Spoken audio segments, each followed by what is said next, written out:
want to do halfway. You know what I'm saying? It's like all in, nothing. Like I want to be committed. I don't want to go and stop. Man, I'm trying to get. What's going on, guys? Welcome to another episode of the Marriage Plug. We took a little detour from our regular scheduled program, and we call this one State of the Union. And by State of the Union, we mean State of the Union of your relationship, State of the Union with your marriage, State of the Union with your family. So we want to talk about the current events for what's been going on concerning the African-American community in the United States of America. So what's going on, everybody? What's up, KP? What's up, Protos? What's up, Tony? How y'all doing down there? We all right. We hanging in there. Hold on. I see y'all blacked out. Yeah. Gotta be, man. I dig that right now. And then y'all already know, I know we got a lot going on, but it's home of the Super Bowl champions. What's going on? We got the Skinners. Skinners, what's going on? What's going Gary, on? Superman one time. What's the shirt say? Black Panther. God, this guy is undefeated with the wardrobe, man. God, man. How do you do this every time? I love the earrings, love the shirts. You know, y'all looking good, man. We represent, you know what I'm saying, black, pretty, and educated, and power to the people out this way. So, I mean, we got a lot to talk about. A lot of feelings, a lot of things brewing and stirring, a lot of emotions, a lot of everything.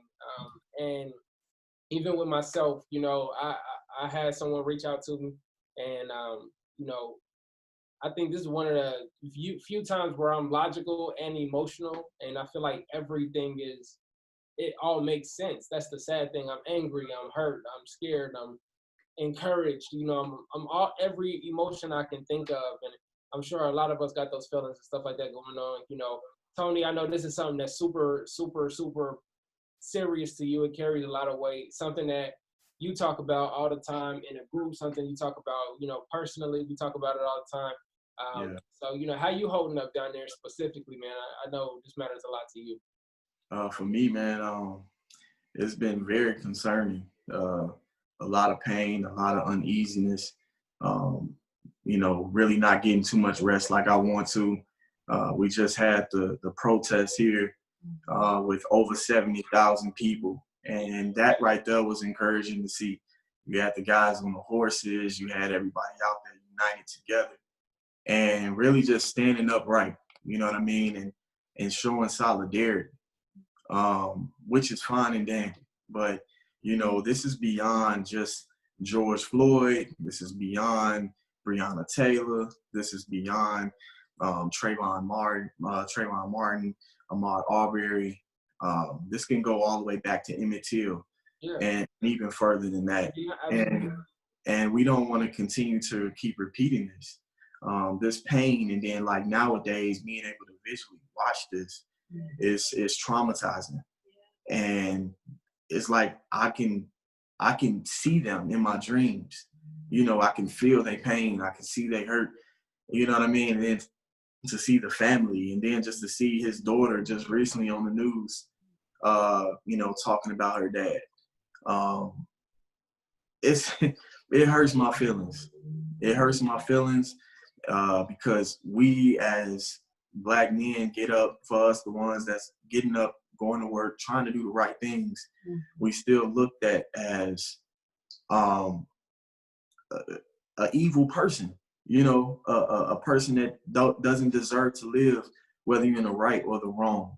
And I don't see how anybody can see that God will accept that. You know what I mean? That's unacceptable.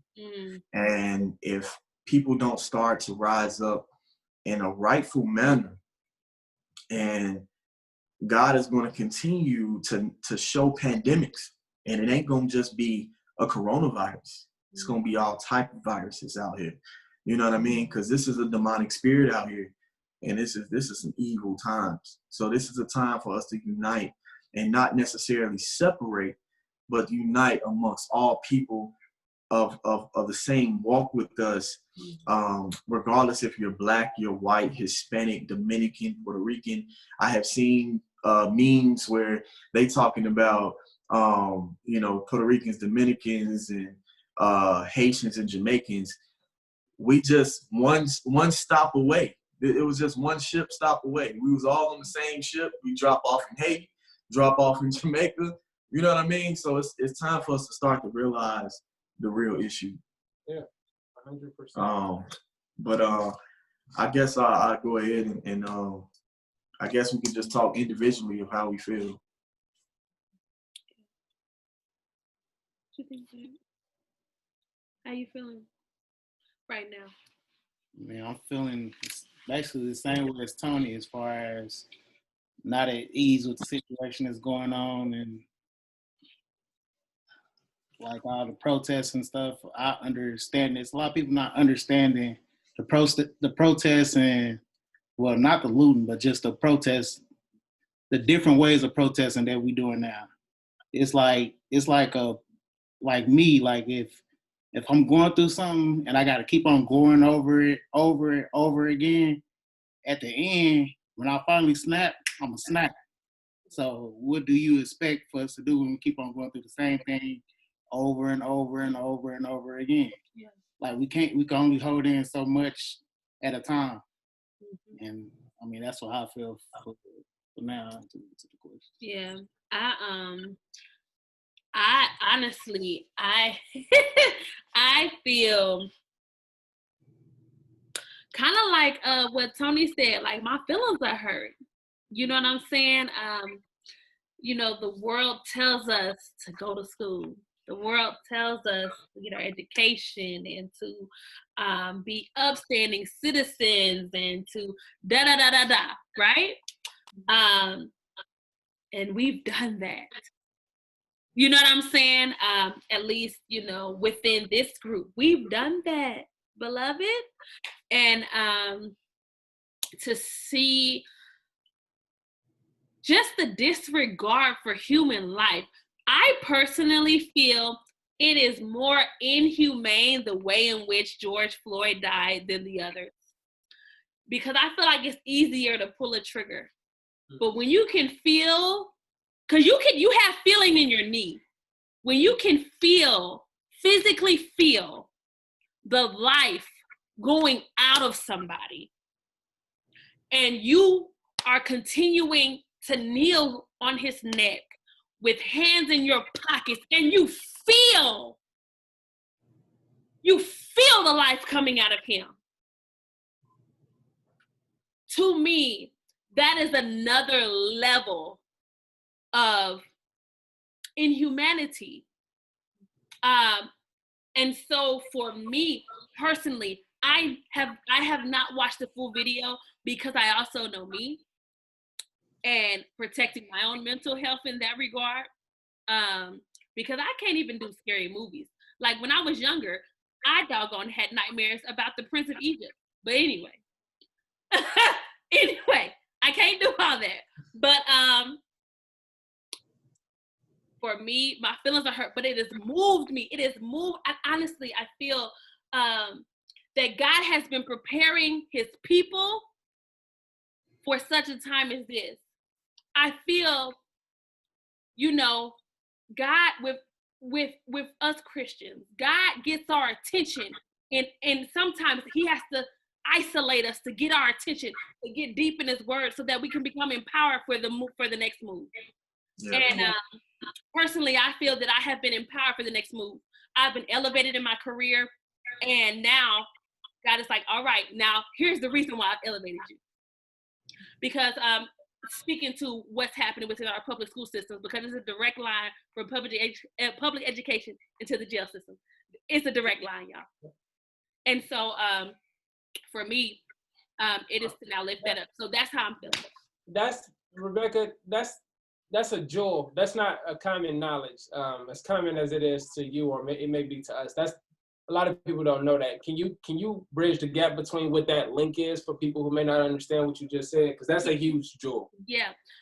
So in our public school system, Black boys, Black people, or people of minorities are more likely to be labeled as SPED, labeled to have a behavior disorder within our public school system. And it's because that our public school system doesn't know the underlying roots of what's really going on with the individual.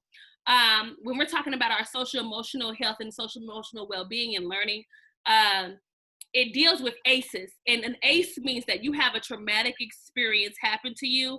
And so however you receive that, it manifests in different ways, right? And honestly, I can say that being Black in general is an ACE. I feel that way. Or a person of color is an ACE. And so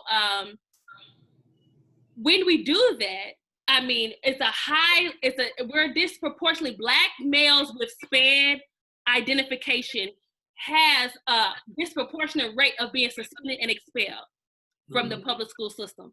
And it is because, once again, we are not dealing with the root of the issue. You're looking at the symptoms, but what is the root?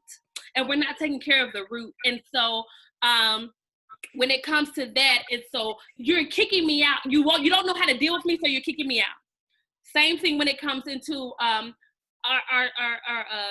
our justice system, is that you don't know how to deal with me, and you deal with me in a disproportionate way, so then you just send me to jail. When really I have a problem, I have an issue, and nobody's addressing the issue. I might have a mental health issue, but you don't know how to address it, so you just throw me in jail. You know, and so that is kind of how I see the direct line from public education to jail. And so, KP, can I say this real quick? It's super short. And this is one of the things that, you know, when we talk about voting locally, because all of this stuff kind of, it all comes together. This is one of the reasons Joe Biden, I'm saying Joe Biden because he is the primary Democratic candidate, not because I'm telling you should support him. But he said, he makes his points about rehabilitation versus incarnation. I think I'm saying that right. Incarceration, sorry. Come back to life. Versus incarceration. And so that's something that you definitely want to pay attention to your local leaders for who you vote for, because that could be the difference between your cousin, brother, sister, uncle, aunt, niece, nephew, friend, family member getting locked up versus them being put into a rehabilitation program so they can become a contributing member of society. I just wanted to say that. I appreciate you breaking that down, Rebecca. KP, you got it. Yeah, Erin, you weren't able to answer, sis. Yeah, so just how I'm taking things, and I did, write some things down just to make sure I address everything that I am feeling. So again, this is happening to our black men disproportionately. And this is also affecting, us women. So just me, a most recent issue on top of, what's still going on in this nation. I applied for a home loan and was speaking to the lender over the phone. She's never seen my face. And on the demographic sheet, she pre-filled that out for me. And when I went to fill out that sheet, she had my demographic down as white. So my thoughts were, after just speaking on the phone, what could possibly make her assume that I was a white woman? And I was going, recounting things that I said to her. The only thing that I said to her, you guys, was that I work at the Air Force Base. I told her how much I made. I told her that my husband and I, we have, a couple properties in Ohio. And we were just talking, shooting the breeze, getting to know one another. So what that tells me is that hearing my financial status, knowing where I work, knowing that I know how to enunciate and communicate effectively, and that I am about to have 3 homes, she doesn't process that as this can be anybody, any ethnicity, any race. She processed that as this must be somebody who's white, because that's all my biased and limited mind has seen, is someone who is white. So why did I say all that? I said all this because this social injustice of, our black men being killed and being roughhoused, being mass incarcerated, being killed in broad daylight, that's a spectrum of what we're talking about. And it hurts me because it's so much deeper. It's festering into, like my sis said, the education systems. And thank God she's the assistant principal, so she can start, impacting positive change, you know what I mean? From a perspective of a Black woman and a minority. It's in the financial systems, as you just heard, you know, my story. It's in the workplace. It's everywhere imaginable. And it's hurting me because no matter how much we have been raising our voice, and it's been amazing, some people just won't understand. And for me, I think that's what hurt the most. We're crying out, we're telling you how we feel as human beings. And some people are so prideful and so full of themselves and so inhumane that they can't for 1 second empathize with, you know, any one of us that you see here on this screen, who are amazing people. You know what I mean? So it's, for me, it is saddening. Honestly, for me, I've been very angry. And I'm not trying to take up all this time, but this is really my first time talking about this out loud. You know, I've been very angry to the point where, you know, I have to, you know, address it with my husband, like, we are not each other's enemy.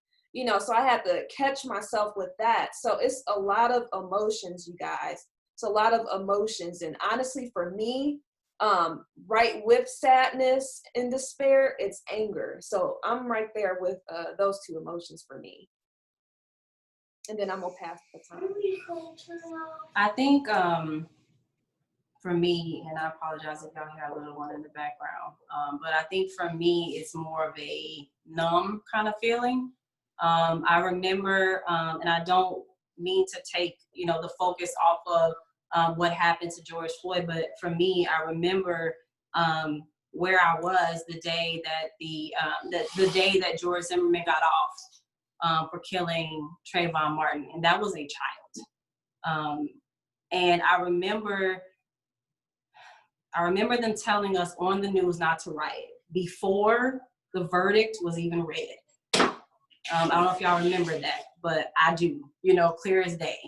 Almost as if they were telling us something, you know, like they knew what was about to happen and we didn't, or had a feeling that he was going to get off. The reason I think for me that I'm so numb is because I cried like a baby. Like that was my brother, you know, like I knew him, because I remember hearing the recording over and over again of him pleading for his life, and the court system not even caring. You know, like his mother saying how much, you know, her son meant to her. He was in the right place at the wrong time. You know, he had every right to be where he was, but yet because it looked as if he shouldn't have been there, you know, his life is gone. And not only that, they dehumanized this boy. You know, like they made him appear as if he was a criminal. Again, this is a child. You know, they made him appear as if, you know, he was throwing up, like, what did they say? Like he was affiliated with something. You know, they brought up like old social media pictures and like, you know, trying to say these bad things, these negative things about him, when George Zimmerman was specifically told not to follow him. So had he just followed instruction, this boy would still be alive. But yet, you know, the news media is still flipping this story as if Zimmerman did us a favor, because really he was a thug anyway. You know, like I remember that, you know, clear as day. And not to sound, you know, inhumane, but again, I'm pretty numb to this. I haven't shed a tear since, because I could not believe what I was seeing. And I remember I told Tony that if this verdict finds him not guilty, they are sending a very clear message to America. And of course, this is not anything that's new, but we had a recording, you know, well, not necessarily a recording of what happened, but the sound of him pleading for his life, and we still flipped it. You know, so ever since then, and we've been married now for like 8 years, that was before we were married, you know, so this was what, maybe 9, almost, you know, 10 years ago that's happening. And of course, these things continue to happen, and we're seeing it, you know, because of people recording, you know, it's being televised, you know, and I think that's one of those things as well that's pretty numbing for me, because Rebecca, like you said, I have not seen the video of George Floyd, and I refuse. There's Netflix documentaries that I still won't watch because it's too much. Yeah. And I think that for me, I don't like feeling helpless. I hate that. I hate feeling helpless. And I think this is just one of those things where I feel pretty helpless. So what can I do? You know, so I think maybe that's a coping mechanism for me, that I'm just numb. to the whole thing. And I remember we saw Birth of a Nation. You remember that? I sat in the car again and bawled like a baby. I said, never again. Never again will I go to the movies or will I see these kind of movies because I'm tired. I'm tired. Granted, that happened a long time ago. That was with our ancestors, but to still have to feel the effects of that, because secondary trauma is real, whether it's short term or whether it's long term, it's real. And the fact that I have a Black husband, the fact that I may have a Black son one day, that's real. And that it hurts, and I'm sure that a lot of us, just from seeing from social media, a lot of people don't know how to feel. And I believe that I'm one of those people as well, because we're trying to compartmentalize our feelings, and it does not make sense that because of who I am seen as a threat, specifically because of what I look like. Nothing else but because of what I look like. That hurts. So I guess for me, again, as a coping mechanism, I'm numb to it. So a lot of things I just don't feel. And I think that when I feel them coming up, I do something else. And I think for us being in Houston, we actually know people that knew George Floyd, and that kind of hit a little different too. When I'm talking to my friends and trying to see how they're feeling, and they're like, I am not okay. That was my dude. They called him Big Floyd. That was my boy. I'm not okay. And I think for me, that was another thing, like, this is real. Like, are you going to come home every day? Yeah. You know what I mean? Like you said, like, we did everything legit, license legit, registration legit, no criminal record, none of that. But are you going to come home every day? I don't know. I really don't. So that's hard. That's really, really hard to deal with, especially when you bring children into the mix. One day you're going to have that conversation with them, whether they're a boy or girl. And it's difficult, it's hard. So I think for me, I just try not to think about it because it's heavy. It's very heavy. And I think, for us, that also goes into like our next piece in terms of like us being, African-American wives and husbands, because I know that we feel it, differently, A second. Mm-hmm. Terry wants to say something real fast before you. Go ahead, bro. I just wanted to speak on the justice system, on how that worked for him killing Trayvon Martin, but like, and for a personal reason with me, I got two little brothers. One has been in jail for probably about 8 or 9 years for convicted for something that there's no evidence of him doing, and he been in jail for 8 years. And I got another brother that been on house arrest for probably about 1.5 years. Double house arrest. Yeah, double house arrest, which I didn't even know you could get a house arrest bracelet on both of your ankles for something that also they have no evidence of him doing. It's just a mechanism to keep him in the house, or to find some way for him to get in trouble so he can end up in jail. Yeah. So with that justice system, I don't feel like it's for us anyway. It's not. I agree. Never has been. Right. Tony and I was talking about that too, how slaves, there were police officers back in the day because that was their job, to patrol the slaves. And if they ran away, they would bring them back. Yeah. Kind of seems like, what we're seeing now in 2020. So. You got to be able to change the foundation. And the way the foundation is of America has always been evil-based in a way. If you think about how they treated slaves, they beat them, they cut off their private parts, they sold their children, they did all of those things. And for you got to think, we only been able to vote for 55 years. Yeah. My in-laws is 55 years old. And I don't know why people just think all of a sudden that's just going to be washed away. We got so much that needs to be improved on. And like I said, it's a part of the criminal justice system, but we talking about economics, financial literacy. We talking about the whole entire system. We was never thought about. That's right. You know what I mean? Yeah. We was never, that national anthem, they wasn't thinking about us. They wasn't thinking about our freedom. Like I just, watching SportsCenter First Take today, and they was talking about Drew Brees. I know the fellas probably heard about it, and and it's been all on social media too. And he brings up, World War II. My grandfathers, they fought in World War II. Mm-hmm. My grandfather fought in World War II as well. Yeah. And he didn't get his medals until Obama was in office. Wow. You know what I mean? That's the first time I ever seen my grandfather cry, ever. And he was 80, 82, 83 years old. And he talked to us about how not to go to the military during that time because he got drafted. He got drafted to go. And for him fighting over there, it was about survival to get back home and then get back home to be mistreated as if you didn't go to a foreign land to protect their rights, their freedom. You get what I'm saying? So anytime like people brought up the Colin Kaepernick situation of taking a knee for situations like this, it's like it was never about the flag and it was never about our military. You can walk up almost to any black or brown person on the street right now, and I guarantee you they got somebody in their family that's either in the military right now or served before, and they would never disrespect their family. They love them and they appreciate them for protecting our rights.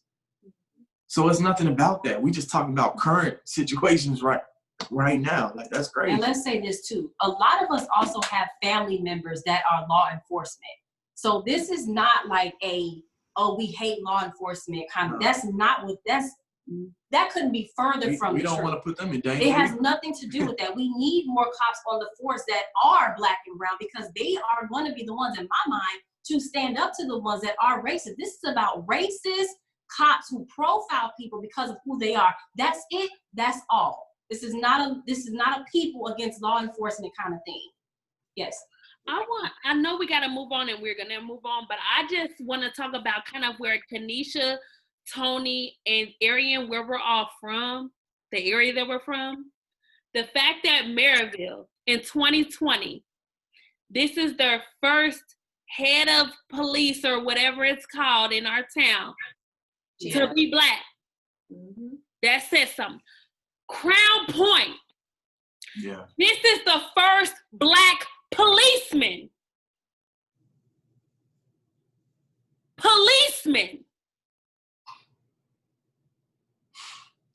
Crown Point ain't never had a black police officer until yesterday. 2020. What that tells you. Yeah. You see what I'm saying? And so I know we got to move on, but I'm just saying, like, there are places in the world, in this country, that haven't even had a black officer. Yeah. You know what I'm saying? And so I'm gonna move on from that. Go ahead, Chris, and we're gonna move. So I think that this is an important commercial break to take out aside from our agenda that we have. You talk about, first black police officer, first black chief of police. I think that says a lot about where we need to be as far as our community and how we need to position ourselves to be in positions of influence.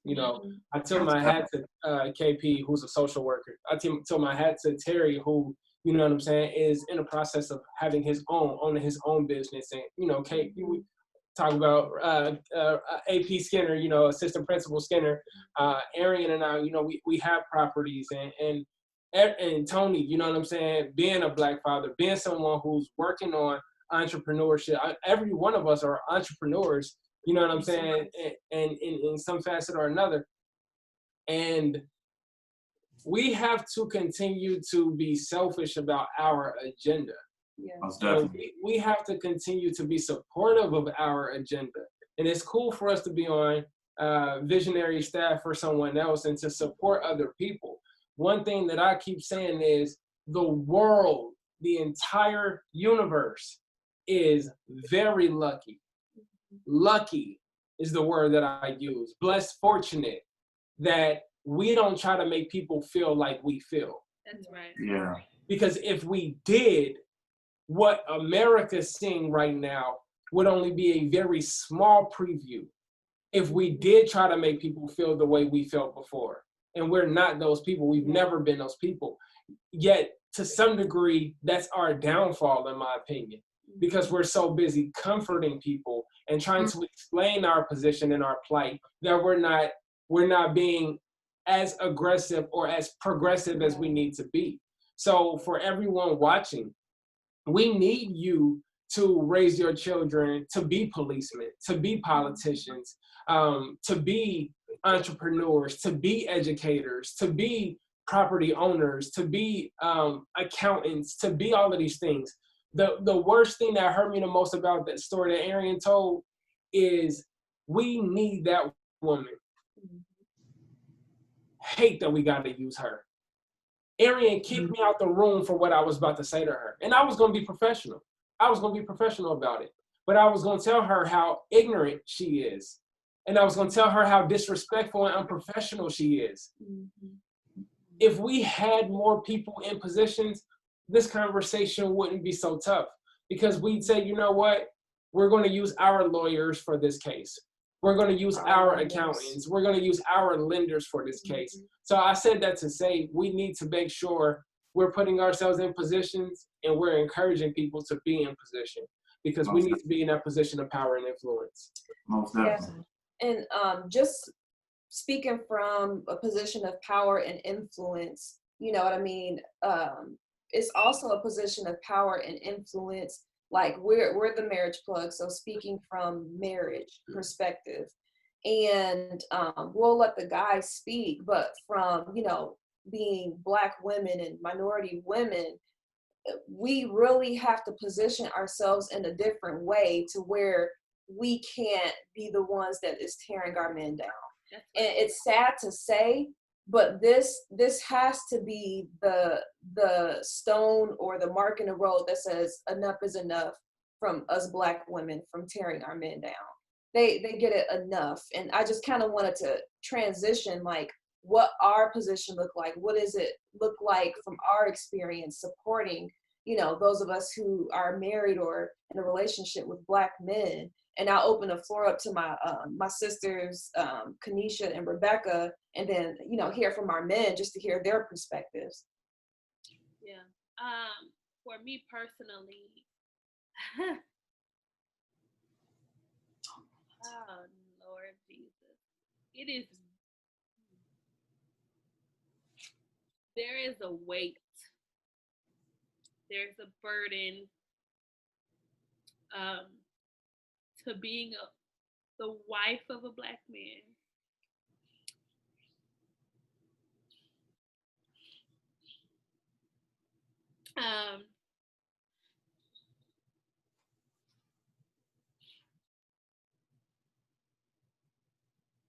If you just look at my husband, one of the things that he told me when we were just dating is sometimes, just in general, people are nervous, like you, that whole people are nervous, and so they do what he say. So for an example, I think that you said that there was a time that you needed to jump on and be a bouncer for something, or that somebody thought you were a bouncer, thought it was a bouncer, just because of how he looked, right? And so his look is intimidating. And my husband also works nights. My husband, what I'm trying to say is, every time my husband leaves this house, there is a burden and a weight to praying that he come back.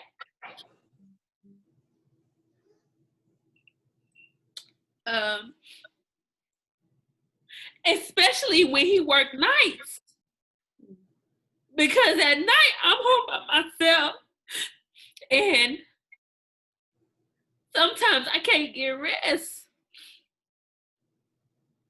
because he's not in the home with me. And so checking to make sure he made it to work. All right, thank you, Lord, he done made it to work, you know? And if it's 6:45 and he ain't in the house, it's a problem for me. Because I'm like, what done happened? You know, there's been times where his phone died. This was early in our marriage, and I was out of town, and he wasn't picking up, and I was tripping. I ended up calling the police to do a wellness check on him because I was so worried about what was going on, right? So there is a different weight. Because I think Kanisha was talking about it. We were recording another video that's yet to come out, but she was talking about when she was realizing that she was in love with Tony, is that she couldn't even imagine a single day without him. Yeah. Can't imagine a single day without my husband. That's involuntary, if that makes sense. You know what I mean? That's an involuntary reason why we're not together. I can't imagine that. But then you compound that with having a Black son. Y'all, do you know how many people stop and look at Trey and say, oh my God, he is so cute. He is so cute. He's so precious. Look at his eyes. Look at his eyelashes. Black, white, Hispanic, don't matter. Everybody think Trey is beautiful. But what happens when he's 12? What happens when he's 16 and 18? You know what I'm saying? This the same Black boy y'all done said is super cute. Oh my God, look at his lashes. People would pay for those lashes, right? And to think that one day somebody gonna be afraid of my baby. It's different when, and y'all, for real, I have felt a way before about injustice happening, Sandra Bland happening, Trayvon Martin, all that. But it's different once you have a Black son. This hit different for me. I carried that boy. We prayed for that boy. You know what I'm saying? We prayed for that boy to come into this earth. And to think that one day somebody is going to be afraid of him just because of what he looked like. That is, I can't even imagine. I can't even, honestly, if I'm being real, I can't imagine how Mary dealt with having Jesus as her son. I cannot imagine that. She knew what it was. She knew. She like, all right, they gonna kill my son. He gonna come back in 3 days, but I gotta watch him die first. I can't imagine what that was like. You know what I'm saying? And I'm gonna stop talking, but just this has hit different. This is different this time, and I think people have said that in other areas. Like white people have been talking about this is different now, and I think it is different now. Because people are more woke, people are more aware, people are more tapped in than before. And at least just for me, it's different now because I also have a Black son. Not only a Black husband, Black daddy, Black brother, but now I have a Black son. And I'm gonna stop talking, but I feel that there is a different weight that Black women carry when we've not only carried the seed, but we're married to the seed. That's different. That's different. Sorry, go ahead. Oh, you can go. No, it's okay. We're getting okay. So for me, having my Black husband, when I don't hear from Chris, it's always is he okay? Who is he with? Where are you? And some people was like, dang, Sheriff, it's not a controlling thing. It literally, and I think it took Chris a couple years or maybe a year or so into our marriage to realize, like, I literally have like anxiousness to the point where my stomach and my digestive system is affected, where my stomach starts hurting, where I can't go to sleep.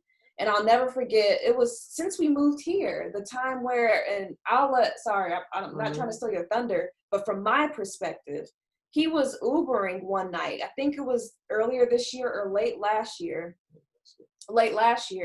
And a cop pulled him over because we still have our Ohio license plates here in Florida on one of our cars. And I was on the phone with him, luckily. And he was like, Arian, I'm gonna have to call you back. I just got pulled over by the cops. And my heart sunk So 5 minutes went by, 15 minutes went by, 30 minutes went by, 40 minutes went by, 50 minutes went by, and even longer went by, and I couldn't even reach out to him. I was texting him, are you okay? Are you good? Where are you? Come to find out, he wasn't speeding. He wasn't drinking because he was Ubering somebody. He was just trying to make an extra dollar Ubering, just like any other person who signed up for Uber or whatever these driving things are. So why do I have to fear that my husband is going to be treated unfairly? In that hour and like 15 minutes or however long it was, that was pure fear. I did not know where he was, so I couldn't drive to him. He couldn't be reached because the cops, you can't just pull out a phone and you can't just do that because it can be mistaken for a weapon. And, bless his heart. But on the other hand, it was a white person in the back that knew what it was. And he was, from Chris's side, he was going off. He was calling this cop, and not that I say that, this is this man's word, white man, you effing pig. Just say what you're pulling him over for. It's nothing. This is ridiculous. He was going off. And for the hour and 15 minutes that they were in his car, this man kept going off. God bless him. That privilege, however, could have made that cop go over the top. So just that fact, I was so fearful for my husband. And why do we have to fear about that type of stuff? And I'm not trying to throw it to you, but if you got something to, add to that, you can. But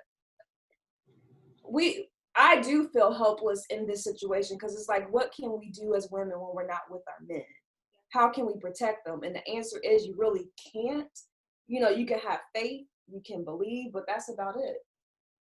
Right. And I think for us, I remember we talked about, this was years ago, we haven't practiced it recently, but we talked about calling each other, if we are pulled over, and just keep the phone on. But granted, if he's at work, or if he's not, answering, and I'm the one that's pulled over, what do I do? And I think that's probably the conversation that we also need to start having. What do you do? Who do you call? Who do you keep going? Do you just record it? Do you go live? What do you do? And it's sad to say, but in the times that we're in, we definitely need to start having a plan, because in this type of situation, I agree, Erin, I do feel helpless, and I don't, like that. But for me, coming from someone that just has anxiety normally in general, if I let it, it will drive me crazy, because that's all I'm going to do is constantly overthink. So for me to kind of help me, having some type of plan is what kind of gives my mind some type of ease. But Rebecca, like you were saying, what do I do, in terms of my sanity if my husband doesn't come home? That's not something that we want to think about, because we keep seeing, Black men getting slain like that because of what they look like, is hard, and even today, we ended up sleeping on the couch last night, long story, but he gets up at 4:30 in the morning. So when we finally got up, it's about 4:30, he's going out the door, and I'm going upstairs to the bed, and I can't sleep. Why? Because I'm by myself. I'm used to having him, right there next to me, and I keep texting him I can't sleep. So that's that heaviness, that weight, that emotional attachment, that we have to our husbands. That is a strong bond that, in my mind, keeps the marriage together. But it's difficult to think that if it's ever broken, that's hard. That is a heaviness within itself. So I do also believe that it's important for us to start planning. Yeah. Whatever that looks like. I don't necessarily have it. For us, it was, when we first talked about it, it was just calling each other. Yeah. We were pulled over. But it's important to have a plan, because if it's not your spouse, then who do you call? You know what I mean? And just having that phone, running, so there is some type of, heaven forbid, if something happens, there is some type of evidence of what happened. So I do think that's important for us to have, some type of plan in terms of what's going on now. to kind of ease our minds just a little bit. Yeah. It's not going to be much, but, something is better than nothing. Yeah. I was thinking about what Arian said. I'm sorry, bro. When she said something about protecting us.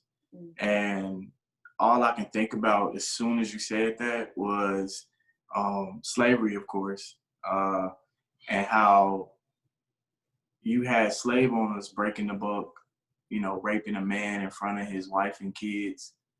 And that just showed that woman, them kids, your husband can't protect you.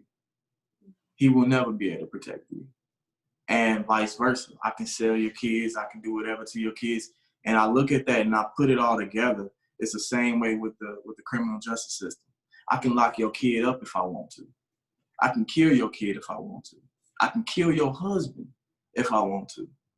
You know what I mean? Like, that's so deep to me, because then that does something to our brain. You know what I mean? Like God, what am I supposed to do? And then, he say it's okay to get angry, but don't sin. But I'm angry. You know what I mean? Like, excuse my child, but because of her though, I'm trying to get home any means necessary. So if I'm saying yes, sir, to the cop, and you know what I mean, I'm having this conversation, how you doing, sir? Whatever I can, or say less. Give him my driver's license, give him everything he asking for, and I'm just going for it from there. You know what I mean? Sometimes us, because some officers, they look at us as like, oh, okay, he's a threat. So any movement, so you try to make as less movements as possible. You know what I mean? And don't talk too much, because if anything, if you speak with some sort of passion, that's you being insubordinate. Or aggressive. Yep. So step out the car, sir. Step out the car. Do you have any weapons in the car? And then if you have any weapons in the car, which I'm pretty sure all three of us have guns, Philando Castile, he was legally in the right. I didn't see the NRA step up for him. You know what I mean? The police shot him in front of his daughter, in front of his fiance. That's, man, it angers me. It angers me, so I'm trying to watch exactly what I'm saying, but that really ticks me off. It's really concerning. But I'm going to move on. Let me get my daughter together.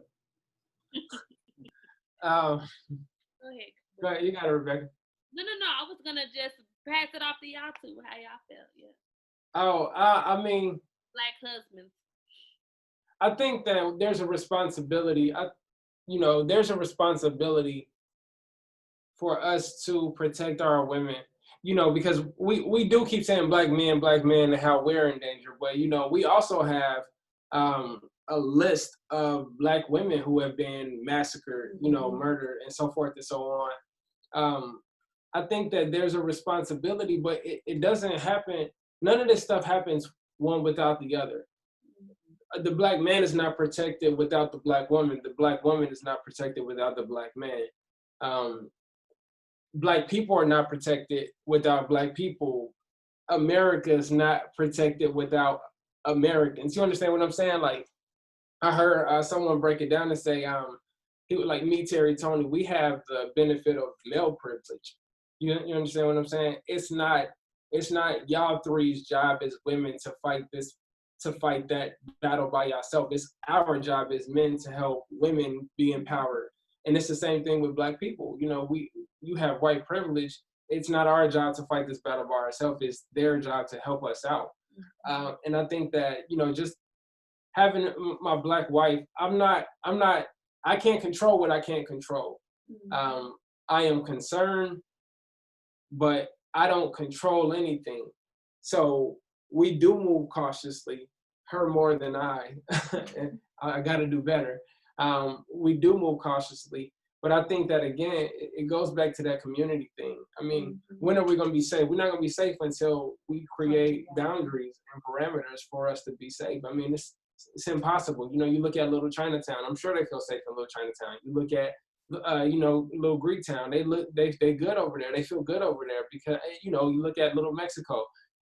Everything is in Spanish. I'm not offended by that. I'm happy about that. I'm proud of that. As an American, I'm proud of that. I think that we need to create neighborhoods, communities, so forth and so on, that make us feel empowered, because it's a safe space for us. It's not telling everybody else you're not invited. It's telling everybody this is primarily us though. That's when we're gonna feel safe. That's my stance on that. Let me say this too. Also, how women are the number one most educated minority group amongst anyone. Black women, I should say. Black women. Oh. Black women. Yeah, it's my bad. Are the number one most educated minority group. I think that there's a job and a responsibility in us protecting that as well. And I think we view it, so sometimes it can be viewed as competition between a Black woman and a Black man, or degrading from a Black woman to a Black man because she is more established or whatever. I think that we have to get rid of that stigma as well. And we have to realize how important it is to have teamwork, you know, and whatever the unity is, you know, State of the Union, whatever the unity is, whether it be marital or be familiar or be friendships, all of these different things, you have to protect your people. You know what I'm saying? And that's not just a color thing, but we're going to keep it there because that's what we need to do right now. As people. We got to protect our people. We have to protect y'all academia. We have to protect y'all, you know what I'm saying? Y'all, just everything. We have to do it as a team. The moment we lack doing it as a team, it's like being online. As soon as somebody cut through, yo, they broke your line. Like, you know what I'm saying? We got like deltas, alphas, AKAs on here. Like, yeah, for real. Like, you don't come between us. You know what I'm saying? Shout out to GD. You know what I'm saying? But you just don't get in front of me. You know what I'm saying? Unless you're supposed to be there. And we need to create a system like that. You don't come between us. This is an invite only. You see what I'm saying? You have to earn the right to breach this gap. And to be honest, it don't get breached without consequences. So I think that's what we have to do as Black people. Next. No, that's a good thing because you're talking about how to something to say. I'm sorry, bro. No, I was gonna say that was a way to overcome it, but go ahead, bro. Yeah, for my stance, it's pretty much the same as Chris and Tony. And as far as with my wife, like a quick story for us is like when she got pulled over, probably within the first year when we bought our house here, like we probably one of 2 Black people that stay on this street out of this whole neighborhood, probably. And she got pulled over, and the cop basically pulled her over because she was in a new car. And it wasn't even new at that point. It was nice. Yeah, it was just that it was nice. So he pulled her over and asked her, "What is this your car?" Which time are you talking? Are you talking about when I was driving that Mazda or whatever time? You just had to ask, which time are you talking about? Exactly. Sorry. Okay, I was driving my Murano. Yeah, and he basically didn't believe. He asked me, "What do you do?" That's what he asked me. Go ahead. Keep going. I don't know what was your point of what you based on your car, though, right? Correct. So, did he give you a ticket? Yes. He gave her a ticket. She comes home upset, crying. And me, the person I am, when it comes to my wife and my son, I'm peaceful. I'm the coolest dude ever. When it comes to them two, that's the quickest way to make me snap.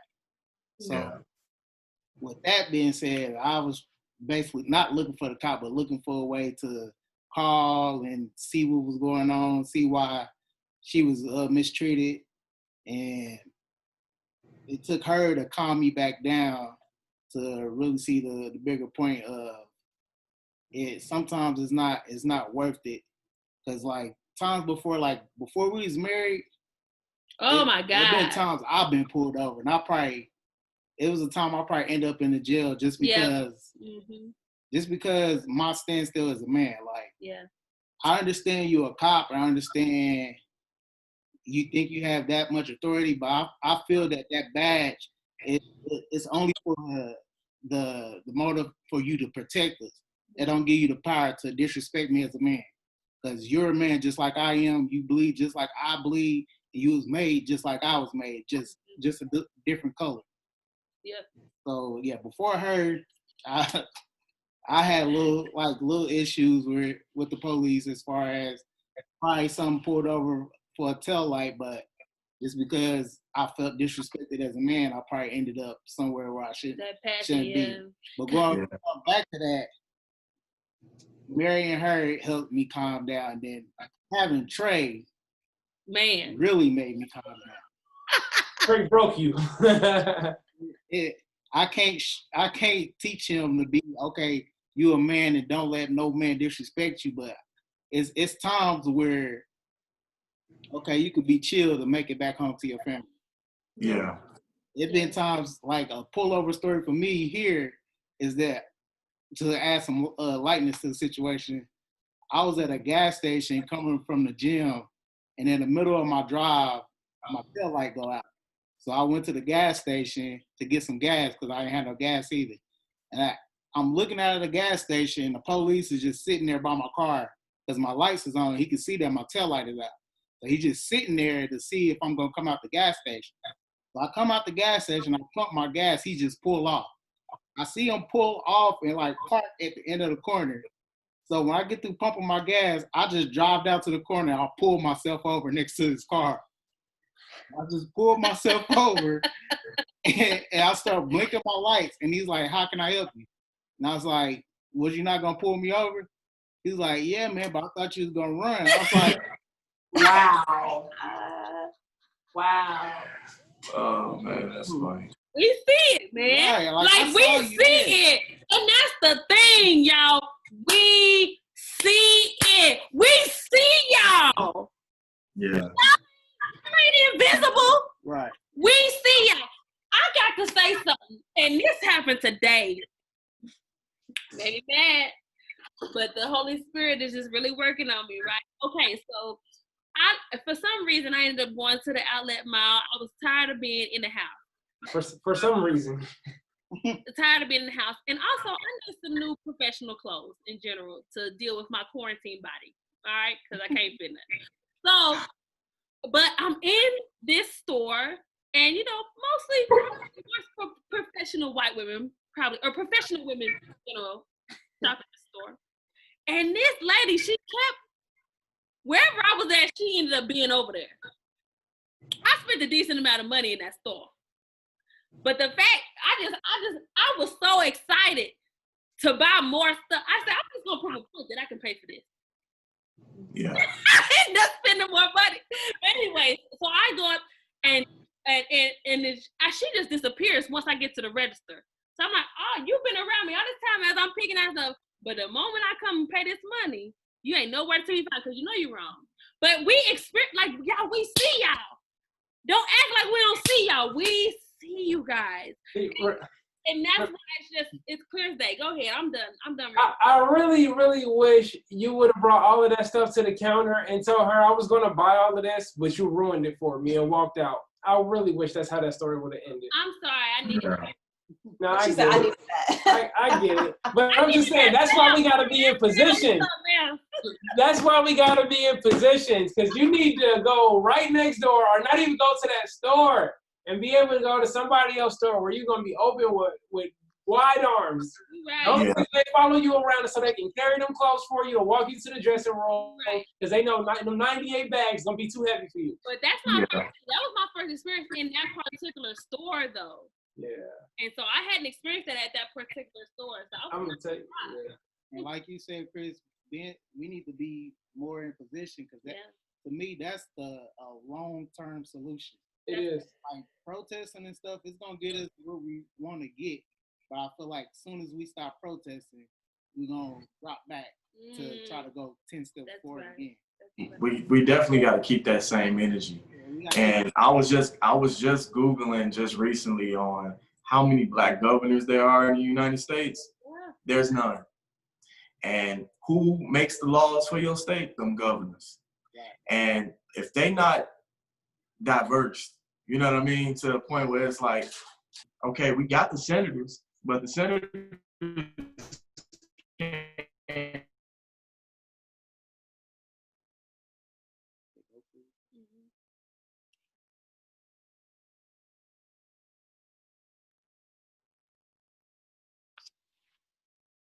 donating a bill. And I was like, okay. And I don't know what money do banks make a year off of overdrafts. And so, I'm sorry, you probably can hear my daughter, but off overdrafts, right? And so all the way back in 2017, most of them all collectively was making $34 billion practically a year off of overdrafts, y'all, off of overdrafts. If they really wanted to make some type of change, they could have been donating money to movements. They could have been stopped giving us higher interest rates for home loans. You know what I mean? Or besides that, you got so many athletes right now, so many actors, and all of them starting to see, like, man, we need to start putting our money together. You got all of these black banks, and we ain't putting no money into them. We not. So now it's like, who can we blame besides ourselves on certain levels when it comes to that? You know what I mean? Whether we just putting like $100 every month up in a little black bank somewhere, but it's gonna build. It's gonna build. We doing that also for ourselves and for our children and for their inheritance later on down the road. You know, and that's just part of what you was talking about, and started to piggyback. But just thinking about Trey, for instance, when you was talking about, you know, him being cute right now and everything, we all was the same way. Me, Chris, and Terry. When I was 6 years old, this is a true story. My mother worked in Valparaiso, Indiana. She put me in a private school in Valparaiso, Indiana. And if y'all know about Valparaiso, Indiana, I was 6 years old. She put me in that school. I was one of 2 black kids in that school. Me and another little boy. We got called nigger every single day. Every single day. I came home and I couldn't hold it no more. I'm crying. And I'm saying I hate these people. And my mother, it hurt her.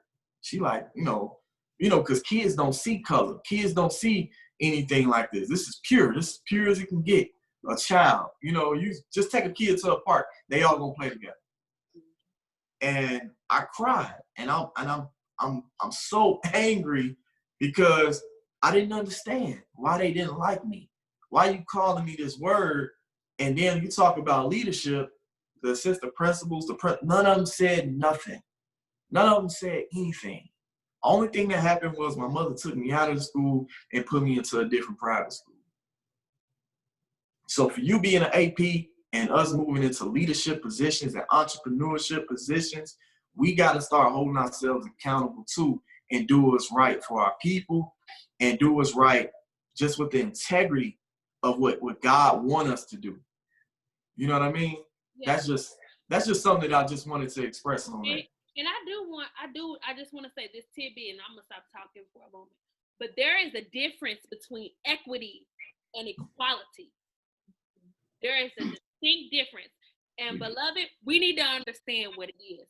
Equality means that it's equal. So whatever you get, I get. Equity means whatever I need, I get. Whatever you need, you get.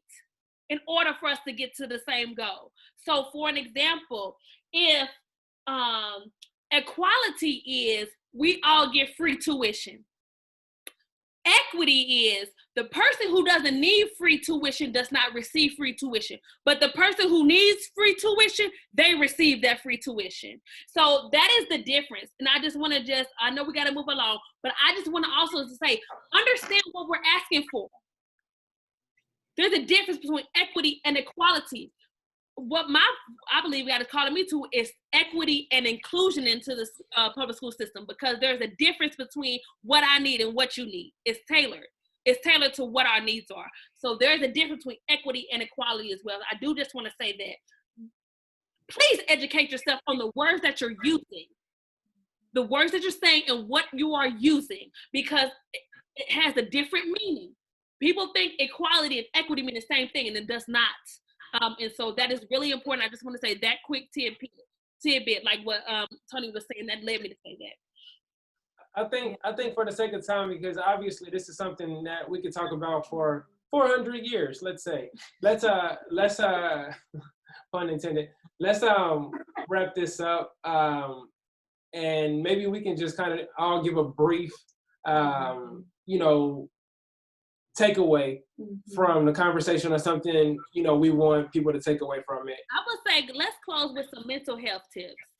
Truthfully, honestly, we have some mental health. So close what you said like Chris, but then wrap it up with some mental health.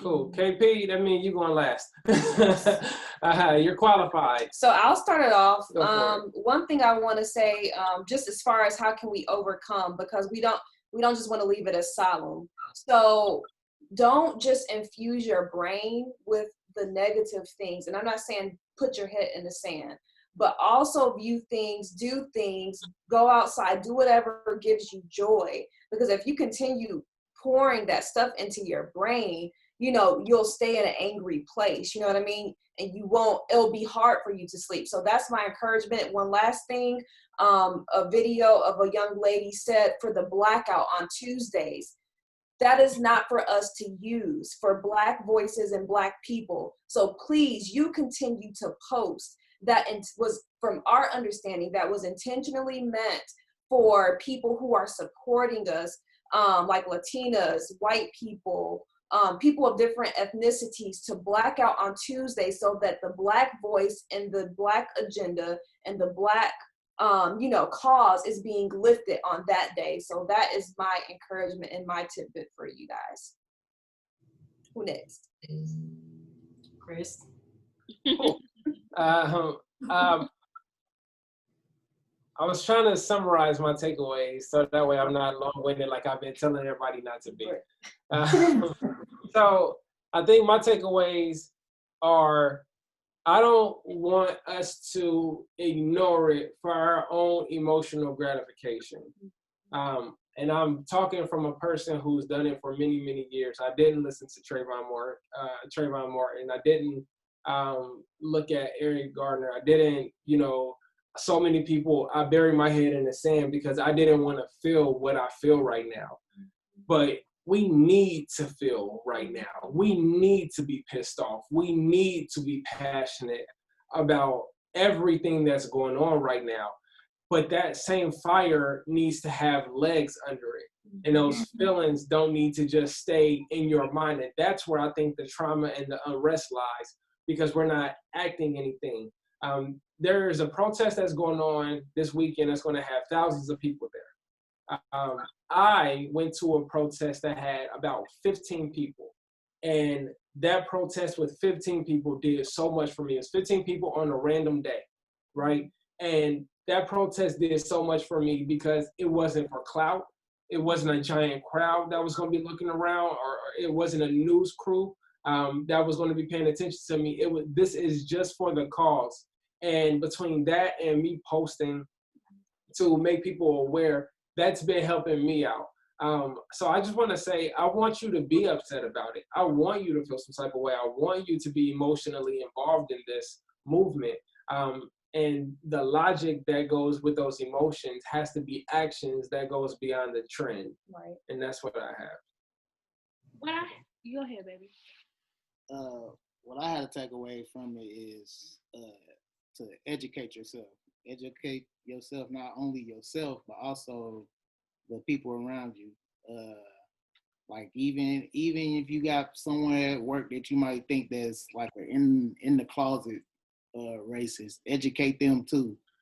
Because like racist is like, it's just a ignorant way of thinking. It's not that people was born racist. It's just that's how they was raised thinking, or and so forth. But to say that also, that's just like with racism, that's just like if to say if I had cancer and because I'm a smoker, I'm an avid smoker, and I've been smoking for so many years, and then they tell me, all right, you're gonna die if you don't stop smoking. But it's implanted in my head because I've been smoking so long. I'm like, I don't know nothing else. Mm-hmm. So my takeaway is to educate yourself and educate the people around you.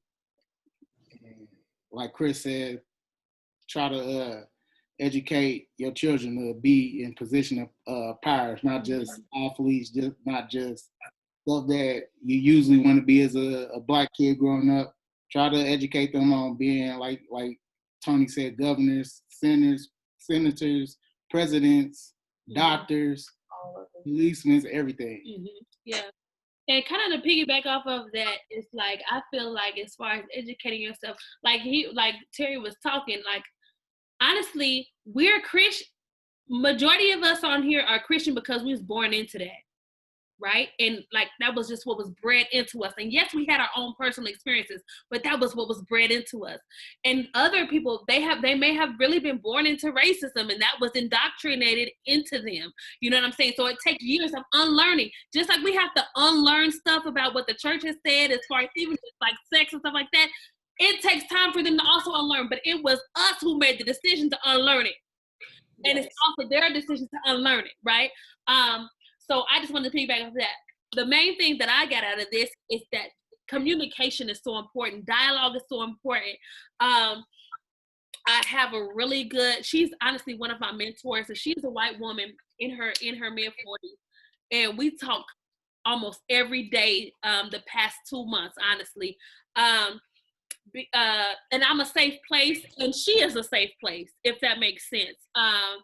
And she was talking, and she was saying to me, Rebecca, I really think it's different this time for white people because now we're feeling.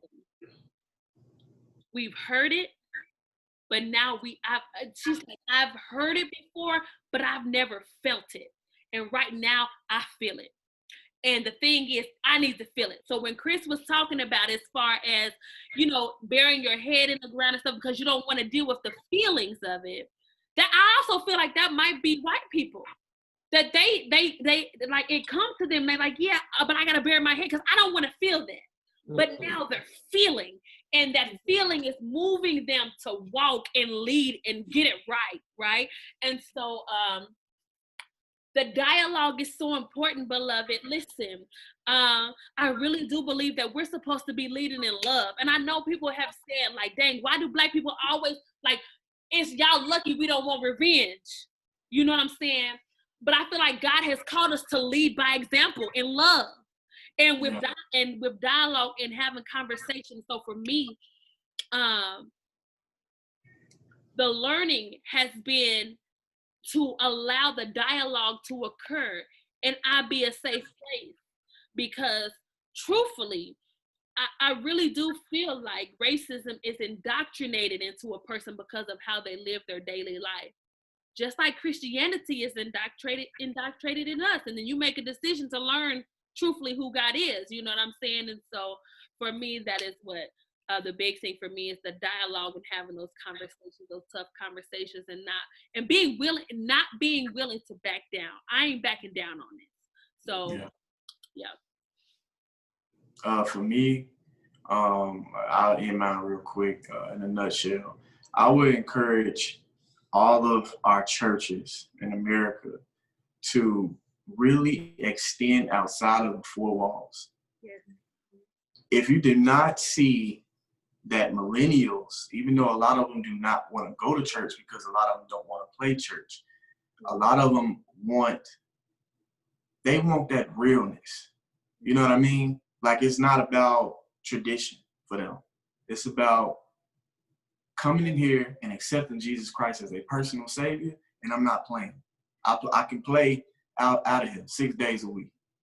But I would encourage the churches to get out there, talk with the people, pray with the people, understand their pain, understand their frustration, understand all what they have to deal with every single day. Mm-hmm. Because if the churches, they have been a part of our foundation since the beginning of time as well, since we've been in America. And if we can't come together just within that instance, it's like we banging over church. Mm-hmm. You know, we're supposed to lead by example, regardless of religion. So they want to see us come outside the four walls and express our love and encouragement for them. And, you know, I can go beyond that too on the racist tip, But I really feel like the churches can really get out of them four walls and really, because you're seeing the movement all over this country. These are a lot of young people from all different ethnicities, all different walks of life, and they coming together for a movement like this. And like you said, God has put us through a rough beginning of this year. You know what I mean? Like, this has been a really rough year for us. So I would just encourage that. That's just my little takeaway. I'm gonna make mine brief as well. I would just say for us to be mindful and guard our hearts and guard our ears when we feel that we've had too much. Sometimes, especially when it comes to social media, there's an addictive component to social media that we want more because we're always engaged. And then when we're seeing the things that's happening with George Floyd, as we saw with Breonna Taylor, Sandra Bland, Mike Brown, Tamir Rice, Breonna Taylor, Philando Castile, we can go on and on and on. We get consumed with it. And that can, of course, cause a lot of negative effects on our mental health. So I encourage us to take breaks. I believe, as Arian was saying as well, don't consume yourself too much with it. Do something that makes you happy in this space. I understand that there's a lot going on in the world. You compound this with COVID-19 and possible recession, all these other things. Do something that makes you happy, even though you may not be able to get out because you're afraid to go outside, for whatever reason of, getting some type of virus that we don't know what it is. But watching funny movies, like we just watched a hilarious movie a few nights ago, and that was fun to just disengage for a second, for a moment. Reading a book, doing something, maybe playing a game. We played Scrabble like a week ago, doing something that allows you to, don't laugh at us, Chris, that allows you to disengage right now. Not saying you can't engage, but just try to have some type of balance, try to have some type of medium. And you guys know me, and I have said this time and time again, I have a therapist. My therapist is very key to me right now. I think that our role, not our role, but sometimes we in the Black community, we don't really talk about our feelings. It's very, very easy to just bottle it up and not really say too much. So we, disengage. I don't want to talk about it. I shut down. This is the time to talk. This is the time to have those feelings. Like Chris said, feel what you're feeling. Understand that what you are feeling is valid. It is okay to be confused, to be scared, to be frustrated, to be mad, sad, all in the same space. That's okay. That is okay. But if you find that you don't know how to sort, I don't know what's going on, then don't feel bad if you want to seek professional help. There is nothing wrong with that. And at the end of the day, understand that we don't have control over this anyway. Yeah. Okay, so sometimes that kind of helps me to realize that really God is in control of all of this. It is our job to still work, right? To still vote, to get out and protest however we see fit. It's our job to do that, but just try to maintain some type of headspace within all of this. And of course, if you feel like you can't do that, try to seek someone that's going to be able to help you to do that in the right manner, in the right space. So we also want to say, you guys, that we, in light of everything that's going on, I think I've seen a lot of posts about people saying, you know what, we're doing away with July 4th. That's your prerogative. That's what you want to do. But listen, we are going to be celebrating Juneteenth this year. We have a virtual Juneteenth party, y'all. It's going to be lit. We're going to have prizes. We're going to play games. Yes, we have had vendors that have already agreed, y'all, to give away some free stuff. And let me say this, they're all Black-owned businesses. So make sure you tune in, get you something to drink, get you some food, something, but we are turning up, y'all. The virtual Juneteenth party on June 19th. Make sure you are here. We love y'all so much. This was a pretty heavy conversation, but at the end of the day, y'all, we got TMP. Follow the movement. Hold it down. Hold it down.